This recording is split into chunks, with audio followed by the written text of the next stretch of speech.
2012 is rapidly approaching. If you look at the newspapers, magazines, the internet, or your local bookstores, you'll find countless books, speeches, and movies depicting doom, gloom, and the end of civilization as we know it. But what is the truth? Where are the movie producers and authors actually getting their information from? And maybe most importantly, how can you be prepared for what is possible in this, the most critical time in our history? Beloved Nightingale Conant author Gregg Braden brings you the truth that surrounds this mysterious date of December 21st, 2012, in Choice Point 2012. And Gregg's picture is not that of Hollywood or the run-of-the-mill fearmongers. Gregg's scenario is based on science, the natural cycles of life, and what the most revered ancient texts have prepared us all for. It will be a time of birthing and awareness that our generation has never seen. But there is a wild card in this whole scenario: the choices we currently make. Here is where Gregg will take you on a journey of how the past will explain our future and what you can do to safeguard it. Things certainly will not be given to chance. The way we meet today's challenges will set the course for everything from our personal and collective lives to the future of civilization itself. Get ready to unlock. It's no secret that life today on planet Earth is anything but business as usual. Never have so many people been faced with so many different challenges, and never have such a variety of challenges, each held the destructive potential as the ones that face you and me in our world today. It's not such a stretch to say that for the very first time in the history of planet Earth, the future of our species and our world now rests in the choices of a single generation. In a moving speech titled "Facing Down the Threats of the 21st Century," former presidential candidate Bill Richardson gave a voice to both the number and the magnitude of the issues that threaten us today. For decades, he said, we believed that the only apocalyptic threat to human civilization was the possibility of nuclear war. Now we know better. He continued, stating that we know that poverty and overpopulation affect us all. Refugee crises, pandemic diseases, climate change, environmental degradation, resource depletion, ethnic and political instability. These are not just the problems of individual nations. They are the problems of an interdependent world. Richardson stated in no uncertain terms the danger of failing to address these and other threats of our time with the sobering reminder of history's greatest lesson. In the past, he said, resource shortages destroyed civilizations. Today, they could destroy civilization itself. Well, this speech, and others like it, are important to us today because they give context and meaning to the uniqueness of our time in history. The best minds of our time are in agreement that we are, in fact, in a time of crisis. But I like the word crisis because it means that it's not over yet. There's still time to fix the problems. In a time of crisis, there's still time to do something about the conditions or the situations that are calling for our attention, that are asking for resolution. I like to think of our time as one of graceful urgency. Graceful urgency. The graceful part suggests that we have all the time we need to do whatever we're going to do to turn things around in our world and make whatever changes we're going to make. But the urgency part says that now is the time to do so. We can't afford to wait for another election cycle or until we have the spare time in our schedules or things settle down in our lives to make the changes that become our collective answer to the challenges of our time in history. And that's why this program is so important. Because this is no ordinary time in the history of our world. This can be no ordinary program.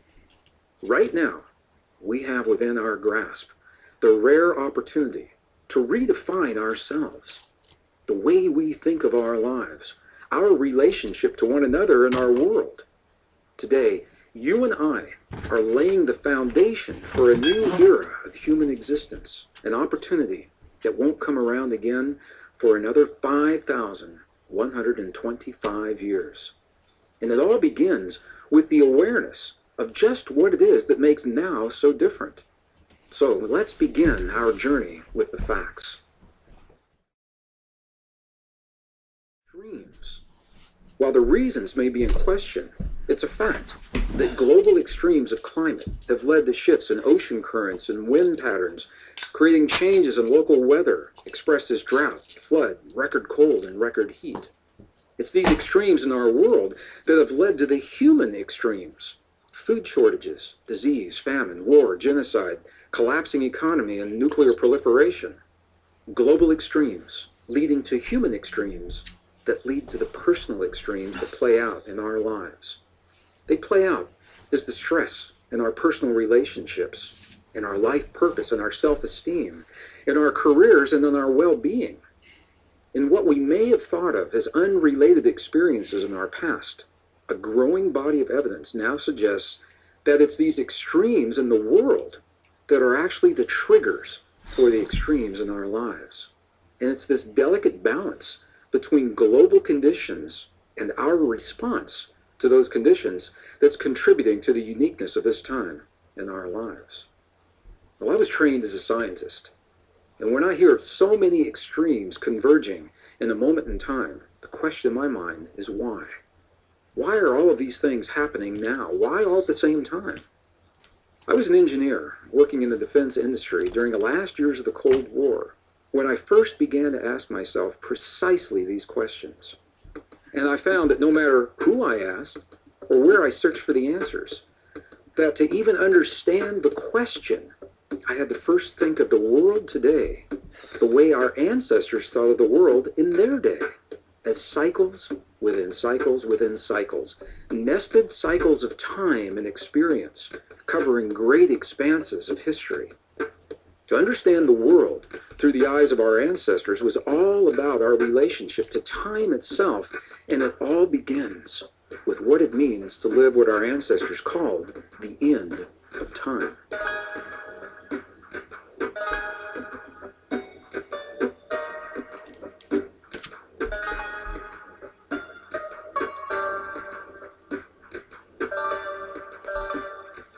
We're living the end of time. Not the end of the world, but the end of a world age, a 5,125-year cycle of time, and the way we've known the world throughout that time. As I mentioned, the present world age began in 3114 BC, and it will end in 2012 AD. But because the end of anything also marks the beginning of what comes next, we're also living the start of what follows the end of time, the next world age, which ancient traditions called the next great cycle. From the epic poems of India's Mahabharata to the oral traditions of indigenous Americans and the biblical story of Revelation, those who have come before us knew that the end of time was coming. They knew because it always does. Every 5,125 years, the Earth and our solar system reach a place in their journey through the heavens that marks the end of precisely such a cycle. And with that end, a new world age begins. Apparently, it's always been this way. For at least 3 such cycles, or even 4 according to the Mesoamerican traditions of the Aztec and the Mayan people, our ancestors endured the changes that come at the end of time. Changes in the Earth's magnetic fields, changes in the climate, depleting resources, the melting of polar ice, and the rising of sea levels. And they did so without the help of satellites and the internet and computer models to help them prepare for such a radical shift in their world. The fact that they lived to tell the story stands as a powerful testament to an unbelievable truth. It tells us, beyond any reasonable doubt, that the inhabitants of our world have survived the end of world ages in the past. And beyond simply surviving, they learned from the hardships that can accompany the change. In the words of their day, our ancestors did their very best to tell us what it means to live such a rare moment in history. And it's a good thing they did, because such events are few and far between. Only 5 generations in the last 26,000 years have experienced the shift of world ages. We will be the 6th. The present world age isn't something that's simply going to fade away into the sunset of a time that seems to perpetually linger somewhere out there in our future. Just the opposite. Our world age has an expiration date.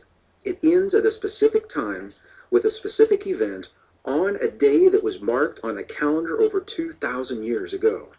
There's no secret about that date. The Maya who calculated it also inscribed it as a permanent record for future. Remember, what's important in the various sections is time keys.